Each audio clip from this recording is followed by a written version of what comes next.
మహబూబ్ నగర్కి ఖమ్మంకు తేడా లేదు. ఎవరు ఎక్కువ పని చేసుకోగలిగితే, అర్థం చేసుకొని దాన్ని ప్లాన్ చేసుకోగలిగితే వాళ్ళకు రిజల్ట్ వచ్చేటువంటి ఆస్కారం ఉంది ఈ ఎన్నికలని చెప్పినట్టు. సీన్ సపోర్ట్, కనపడే సపోర్ట్ మీకు 30% 40% కూడా ఉండదు. కానీ కనపడని సపోర్ట్ ఈసారి 70% కంటే ఎక్కువ ఉన్నది. ఈసారి లెక్కలన్నీ కాకి లెక్కలు వేసుకుంటా అంటారు. టీఆర్ఎస్ పార్టీ 90 సీట్లు, 88 ప్లస్ 2 రేబల్స్, 90 సీట్లు గెలిచింది. ఒక్కొక్క పార్లమెంట్ పరిధిలో 4 లక్షలు 5 లక్షల మెజార్టీ ఇచ్చింది. తదుపరి వచ్చిన ఎన్నికల్లో నామినేషన్ వేయడానికి కూడా ఎవరు సాహసం చేయలే ఇతర పార్టీలు. అంటే అప్పుడు నేను టీఆర్ఎస్లో కాబట్టి చెప్తున్నాను. బీజేపీ నామినేషన్ అంటే జంకింది, కాంగ్రెస్ వాళ్ళు నామినేషన్ అంటే కూడా జంకింది. ఎందుకంటే ఓడిపోవడానికే కదా నామినేషన్ చేసే పరిస్థితి వచ్చింది. కానీ 4-5 నెలల కాలంలోనే ప్రజలందరూ కూడా రివర్స్ అయ్యి కేసీఆర్ అహంకారాన్ని ఆపాలి, కేసీఆర్ గుణపడని చెప్పాలి, ఏదో రెండవసారి కూడా అధికారం ఇస్తే మంచి చేస్తారని చెప్పి భావిస్తే మంత్రివర్గం కూడా వేయకుండా చాలా అహంకారపూరితంగా మాట్లాడుతారని చెప్పి భావించి ఇవాళ 4 సీట్లు భారతీయ జనతా పార్టీ గెలిచింది, 3 సీట్లు కాంగ్రెస్ పార్టీ గెలిచింది, 2 సీట్లు అతి తక్కువ మార్జిన్తో ఓడిపోయారు. అంటే దాదాపుగా 9 సీట్లు కోల్పోయింది. అంటే 4 నెలలకే కరీంనగర్ జిల్లాలో, కరీంనగర్ పార్లమెంట్లో 4.5 లక్షల మెజార్టీ ఉన్న టీఆర్ఎస్ పార్టీ 4 నెలల్లో 4.5 లక్షలు ఆవిరైపోయి 1 లక్ష మెజార్టీతో భారతీయ జనతా పార్టీ గెలిచింది అని అర్థం కావాల్సిందంటే, మాకు సర్పంచ్లు ఉన్నారు, మాకు ఎంపీటీసీలు ఉన్నారు, మాకు ఎంపీపీలు ఉన్నారు, మాకు ఎమ్మెల్యేలు ఉన్నారు, ఎవ్వి పనిచేయవు. జాగీర్లు కాదు, ప్రజల జాగీర్ ఇది. అందుకే నల్లగొండ జిల్లా కూడా ఇవాళ 100%. మీకే ఆశ్చర్యం ఉండొచ్చు, కాంగ్రెస్ పార్టీ టేబుల్ మీద కూర్చున్న కుటుంబం కూడా బీజేపీ కోటేసింది. బీఆర్ఎస్ పార్టీ టేబుల్ దగ్గర కూర్చుని కండు వేసుకున్నాడు కూడా బీజేపీ కోటేసింది. కారణం ఏంటి అంటే దానికి కారణం ఉన్నది.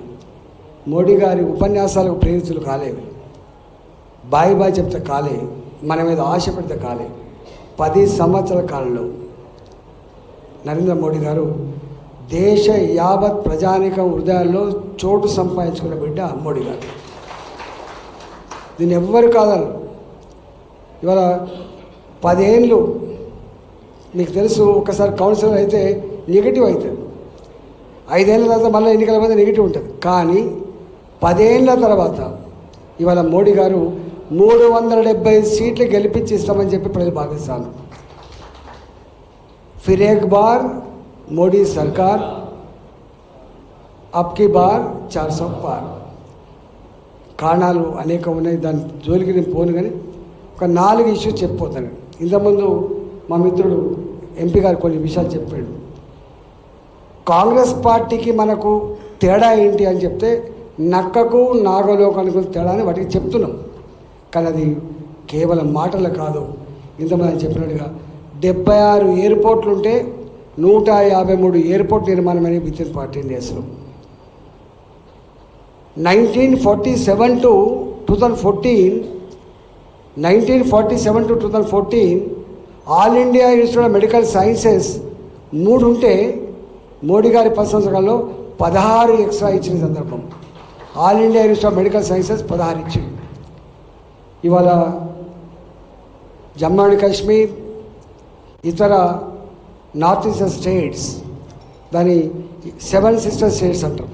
రక్తపాతం లేని రోజు లేదు, చావు లేని రోజు లేదు. కానీ మోడీ గారి పరిపాలనలో ఎక్కడ జమ్మూ అండ్ కాశ్మీర్ కావచ్చు, ఇవాళ ఎక్కడ నార్త్ ఈస్ట్ స్టేట్స్ కావచ్చు, హింసకు తావు లేకుండా దేశవ్యాప్తంగా ప్రశాంతతకు నిలయమైనటువంటి దేశం భారతదేశం. గుర్తుపెట్టుకోండి, ప్రపంచంలో గొప్ప దేశాలంటే 2 పేరు చెప్పేది, ఒకటి అమెరికా, ఒకటి రష్యా, అంతే కదా. ఫస్ట్ వరల్డ్ కంట్రీస్ అంటే దేన్ని అందరూ అంటే రష్యా, అమెరికా అందరూ. సెకండ్ వరల్డ్ కంట్రీస్ అంటే ఏమంటే బ్రిటన్, ఫ్రాన్స్, జపాన్, ఇట్లాంటి second world country. Third world country అంటే ఏంటంటే పాకిస్తాన్, బంగ్లాదేశ్, భారత్ అని ఉంటుంది. కానీ అట్లాంటి థర్డ్ వరల్డ్ కంట్రీ ప్రపంచంలో ఏ స్థాయికి ఎదిగింది తెలుసా? ఇవాళ ప్రపంచంలో స్ట్రాంగ్ పొలిటికల్ లీడర్ ఇవాళ నరేంద్ర మోడీ గారు అయ్యాడు గుర్తుపెట్టి. ఒకప్పుడు అమెరికన్ ప్రెసిడెంట్, బ్రిటన్ ప్రెసిడెంట్ ఉన్నటువంటి స్థాయి నుంచి ఇవాళ ప్రపంచంలో strong political leader Narendra Modi గారు అయ్యాడు. ఒకప్పుడు మన అబ్దుల్ కలాం అమెరికాకు పోతే అవమానపరిచింది అమెరికా. ఒకప్పుడు మన ముఖ్యమంత్రి హోదాలో నరేంద్ర మోడీ గారు వీసా అప్లై చేస్తే వీసా రిజెక్ట్ చేసింది. అమెరికా ఇవాళ మన మోడీ గారు పోతే రెడ్ కార్పెట్తో స్వాగతం మాత్రమే కాదు సుమా, రెడ్ కార్పెట్తో స్వాగతం మాత్రమే కాదు, వాళ్ళ పార్లమెంట్లో మోడీ గారు మాట్లాడుతున్నప్పుడు లేచి వాళ్ళ సెనేటర్లు సపోర్ట్లు కొట్టి ఇక్కడ మోడీ మోడీ మోడీ అంటున్నట్లు అమెరికన్ పార్లమెంట్లో మోడీ నినాదాలు వచ్చినాయి. గది ఇవాళ ఇండియా.